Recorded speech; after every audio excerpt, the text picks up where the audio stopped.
స్వాతంత్ర్య దినోత్సవ వేళ అంబేద్కర్కు అవమానం జరిగింది. విజయవాడలోని అంబేద్కర్ మహా న్యాయ శిల్పాన్ని పట్టించుకోలేదు ఏపీ సర్కార్.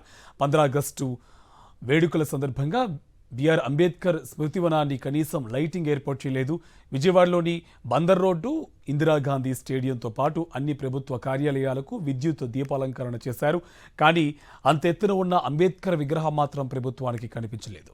రోడ్డు మధ్యన ఉన్న డివైడర్లతో పాటు చెట్లు, కరెంటు పోల్స్కు కూడా విద్యుత్ లైట్లు పెట్టిన అధికారులు మహాన్యాయ శిల్పాన్ని మాత్రం అంధకారంలో ఉంచారు. ఇదే అంశానికి సంబంధించి మరింత సమాచారం మా కరెస్పాండెంట్ సతీష్ మనకి ఫోన్ లైన్లో డీటెయిల్స్ అందిస్తారు. సతీష్, డీటెయిల్స్ అంటే కార్తీక్, స్వాతంత్ర దినోత్సవ వేడుకల వేళ కూడా అంబేద్కర్ కి ఘోర అవమానం జరిగింది. ఆంధ్రప్రదేశ్ రాష్ట్ర ప్రభుత్వం అంబేద్కర్ స్మృతివనం పట్ల, అంబేద్కర్ మహాశిల్పం పట్ల ఎటువంటి వివక్షను చూపిస్తుందో మరొకసారి స్పష్టమైంది. బందర్ రోడ్ లో ఈ రోజు రాత్రి ఆ రోడ్డు మార్గంలో ప్రయాణించిన ప్రతి ఒక్కరూ కూడా అంబేద్కర్ కు జరిగినటువంటి అవమానాన్ని చూసి, కళ్ళారా చూసి తీవ్రంగా ఆవేదన చెందుతున్నటువంటి పరిస్థితి. స్వాతంత్ర దినోత్సవ వేడుకలకు రాష్ట్ర ప్రభుత్వం సాధారణంగా అన్ని ప్రభుత్వ కార్యాలయాలకు, ప్రభుత్వానికి సంబంధించినటువంటి భవనాలకు, ప్రభుత్వానికి సంబంధించినటువంటి ఆఫీసులు అన్నిటికీ కూడా విద్యుత్ దీపాలంకరణ స్వాతంత్ర దినోత్సవ సందర్భంగా జాతీయ భావం పెంపొందేలాగా, అదేవిధంగా 3 రంగులతో మువ్వనల జెండా రెపరెపలాడేలాగా ప్రత్యేకమైన విద్యుత్ దీపాలంకరణ చేయడం అన్నది సహజంగా రాష్ట్ర ప్రభుత్వాలు చేస్తాయి. అయితే ఇప్పుడు విజయవాడ నగరంలో బందర్ రోడ్ లో రేపు ముఖ్యమంత్రి చంద్రబాబు హాజరయ్యేటువంటి స్వాతంత్ర దినోత్సవ వేడుకలు జరిగేటువంటి ఇందిరాగాంధీ మున్సిపల్ స్టేడియంతో పాటు దాని చుట్టుపక్కల ఉన్నటువంటి అన్ని ప్రభుత్వ కార్యాలయాలు విద్యుత్ దీపాలంకరణ చేశారు. అక్కడికి బందర్ రోడ్ లో ఉన్నటువంటి చెట్టుకి, అదేవిధంగా గట్టుకి, కరెంటు పోల్కి అన్నిటికీ కూడా విద్యుత్ దీపాలంకరణ చేశారు. కానీ నిలువెత్తు అంటే ప్రపంచంలోనే అతి ఎత్తైనటువంటి అంబేద్కర్ స్మృతివనం అదే రోడ్ లో ఉంది. అదే ముఖ్యమంత్రి చంద్రబాబు హాజరయ్యేటువంటి స్వాతంత్ర దినోత్సవాలకు హాజరయ్యేటువంటి ఇందిరాగాంధీ స్టేడియం కి అతి దగ్గరలోనే ఉంది. రాజ్ భవన్ సాక్షాత్తు గవర్నర్ నివసించేటువంటి రాజ్ భవన్ పక్కనే ఉంది. సాక్షాత్తు హైకోర్టు చీఫ్ జస్టిస్ నివసించేటువంటి అధికారికి నివాసానికి ఎదురుగా ఉంది. సాక్షాత్తు విజయవాడ పోలీస్ కమిషనర్ క్యాంపు కార్యాలయం పక్కనే ఉంది. జిల్లా కలెక్టర్ క్యాంపు కార్యాలయం పక్కనే ఉంది. రాష్ట్ర ప్రభుత్వ ప్రధాన కార్యదర్శి అధికారిక నివాసానికి కూడా పక్కనే ఉంది. జాయింట్ కలెక్టర్ కి ఎదురుగా, ఆ కార్యాలయానికి ఎదురుగానే ఉంది.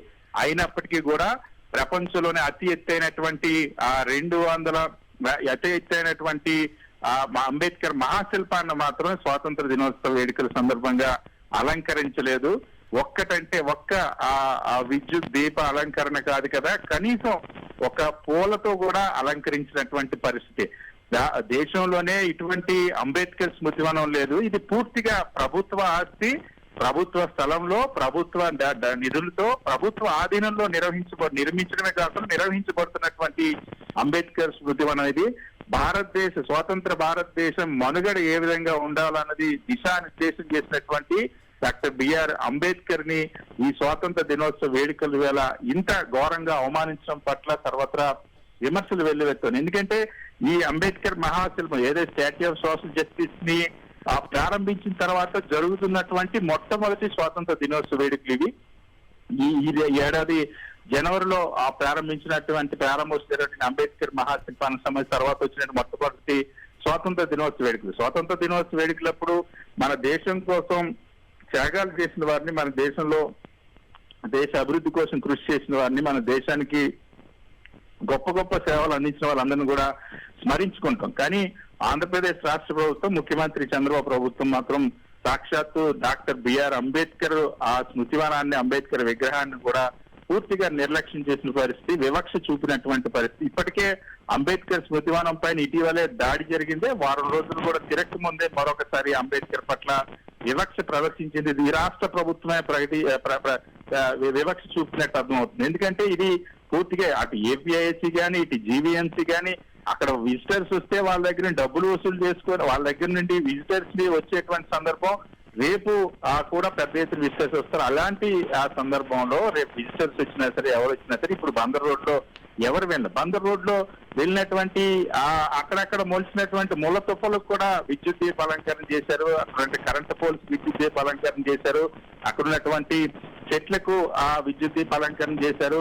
అన్ని సబ్ కలెక్టర్ కార్యాలయం, కలెక్టర్ కార్యాలయం, కమిషనర్, విజయవాడ మున్సిపల్ కమిషనర్ అందరి కార్యాలయాలకి వాళ్ళ ఇళ్ళకి కూడా విద్యుత్ దీప అలంకరణతో దగదగలాడేలాగా డెకరేషన్ చేసుకున్నారు. కానీ అంబేద్కర్ స్మృతి వనం మాత్రం వీటన్నిటి మధ్య వెలవెలబోతున్నటువంటి పరిస్థితి.